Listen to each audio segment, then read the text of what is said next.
하반기 경제 대전망 특집 유튜브 라이브에서 만나보세요.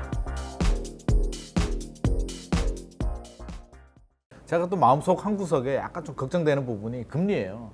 금리 내린다. 작년에도 곧 내린다. 2024년 상반기에 내린다고 하다가 지금 또 의견이 굉장히 분분한데 이 고금리 제 생각에는 아마 파월 FRB 의장도 모르지 않을까? 자기가 언제 내릴지 모르는 것 같지만 우리 차영수 소장님은 왠지 알 것 같은 그런 느낌도 드는데요. 잘 모르는데 일단 고금리가 지금 장기화되고 있는데 증시 영향하고 금리 언제 내릴 것인지 개인적인 의견이지만 한번 여쭙고 싶습니다.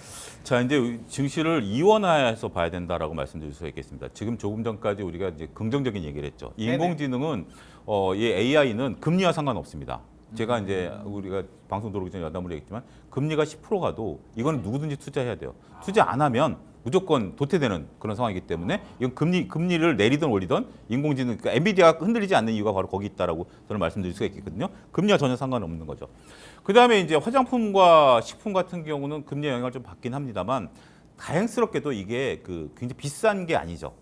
비싼 게 아니고 또 불황의 경제이기 때문에 오히려 불황일 때 여성분들의 립스틱이 더 진해지고 그다음에 라면 소비가 늘어날 수 있기 때문에 이 부분은 좀 그렇다 치죠. 자, 그러면 앞서 이제 김만 소장님이 이제 쓰리고라고 그랬는데 쓰리고는 잘하면 더블이지만 안 그러면 피박을 쓸 수가 있죠. 그러니까 이제 조금 전까지 얘기했던 거는 이제 더블 먹을 수 있는 종목이고 이제부터 피박 쓸 종목들을 우리가 피해가야 된다라고 보는 거죠.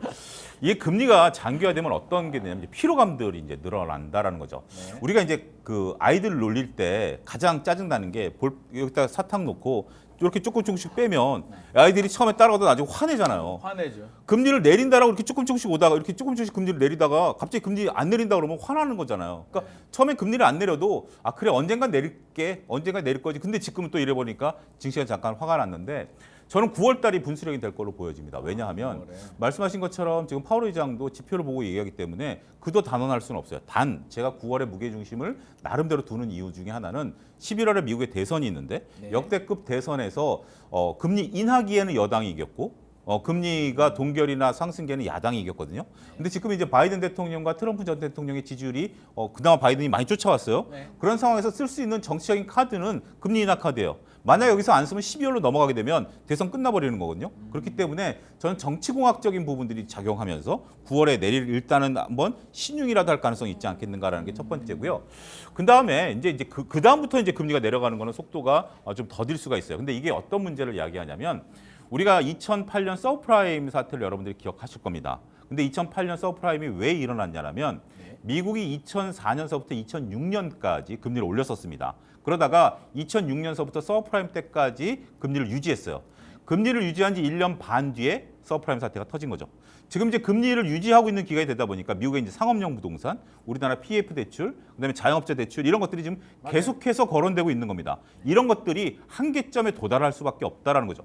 그리고 우리나라 상장사 중에 인공지능과 관련이 됐던 2차 전지와 관련이 됐던 많은 기업들이 지금 자금 조달에 나서고 있어요. 삼성도 ASMR 지분 팔았죠. 여러 가지 지금 이제 삼성 같은 경우도 미국의 경기가 좋다 보니까 공장 건설 비용이 50%가 늘었다라는 소식이 있거든요. 운전 자본 비용도 좀 많이 늘었고. 그래서 지금 현대도 지금 그렇죠. SK도 CP 발행하죠. 여러 가지 기업들이 지금 이제 자금을 땡기고 있습니다. 근데 왜냐하면 금리가 내려가면 그때 가서 하면 되지 않아? 그런데 지금 금리가 높을 때 투자자들한테 자금을 땡기는 것이 훨씬 좋다라는 거죠. 그런 개념으로 지금 자금을 조달하고 있는데 이게 만약에 장기화되게 된다라면 조금 이제 누적될 것들이 있죠. 그리고 지금 현재 우리가 이제 여러 가지 이제 고물가라는 것들이 있기 때문에 방금 우리가 말씀드렸던 해외라든지 글로벌 시장에서의 트리거가 없는 종목들에 대해서는 지금 주가 차별화가 하반기엔 더욱더 커질 수가 있다. 그러니까 지금 인공지능과 관련되지 않거나 그다음에 글로벌리 글로벌리 수요를 끌어내지 못하는 것 같은 경우, 특히 이제 대중국 화학주 같은 경우, 철강주 이런 것들 지금 현재 완전히 지금 어렵지 않습니까? 이거는 경기 사이클을 타는 주식들이기 때문에 더 어려워질 수도 있다. 그런 부분들은 지금 이제 양극화를 대비해야 되는 이 고금리의 영향, 이제 단순히 금리를 인하하는 것이 증시를 하는 게 아니라 지금 금리 인하에 대한 사이클이 미국과 유럽이 달라졌지 않습니까? 미국은 지금 너무 좋아서 금리를 못 내리는 거고 유럽 같은 경우 금리를 지금 ECB가 내린 이유 중에 하나가 독일 경기가 안 좋거든요. 독일은 두 가지 때문에 안 좋습니다. 하나는 중국 때문에 안 좋고요. 중국과의 의존도가 너무 높고 두 번째는 거기도 고령화라서 많은 이제 일자리들이 줄어들는 이런 것들이기 때문에 지금 단순하게 ECB가 금리 인하가 매파적이다라고 언론 기사에 나온 것들 그런 것들보다는 거긴 경기가 안 좋아서 금리를 내리는 거고 미국은 경기가 워낙 좋지만 이건 우리랑 별개고 걔네들이 갖고 있는 인공지능에 대한 트리거다. 이런 부분들을 구분한다면 국내 증시에서도 단순히 금리 인하 이꼬르 상승이라는 도식은 성립되지 않는다 이렇게 말씀드리겠습니다. 우리가 지금 금리 인하 많이 기대를 하고 있는데 뭐 첫 번째 금리 인하는 이제 9월 정도에 가능할 수도 있겠다, 안 될 수도 있겠습니다만 하지만 과도한 기대감, 금리가 인하되면 모든 것이 다 해결된다라는 공식은 좀 우리가 다시 한번 또 생각해봐야 되지 않을까 하는 생각도 듭니다.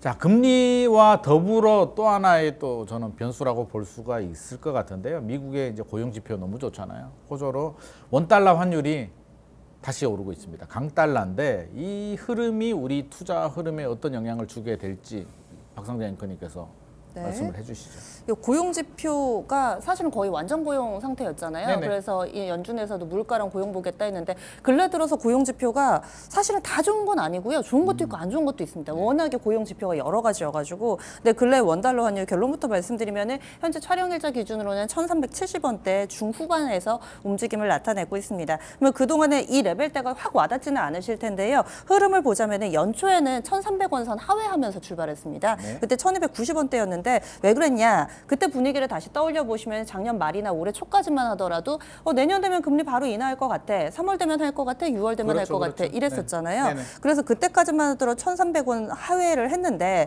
그러다가 4월까지 계속 오르거든요. 그래서 4월 중순에 1,400원 터치가 나왔습니다. 1,400원을 우리가 맞아요. 봤었잖아요. 그랬어요. 네. 그때 2022년 11월 이후에 처음으로 1,400원 터치가 나왔는데 왜 그랬냐? 그 가장 뭐 사실 다 이게 닭이 먼저냐 달걀이 먼저냐 다 유기적으로 얽혀 있긴 한데 강달러가 큰 배경이고요. 강달러 왜 나왔냐? 미국 경기가 너무 좋아서 강달러가 나왔다.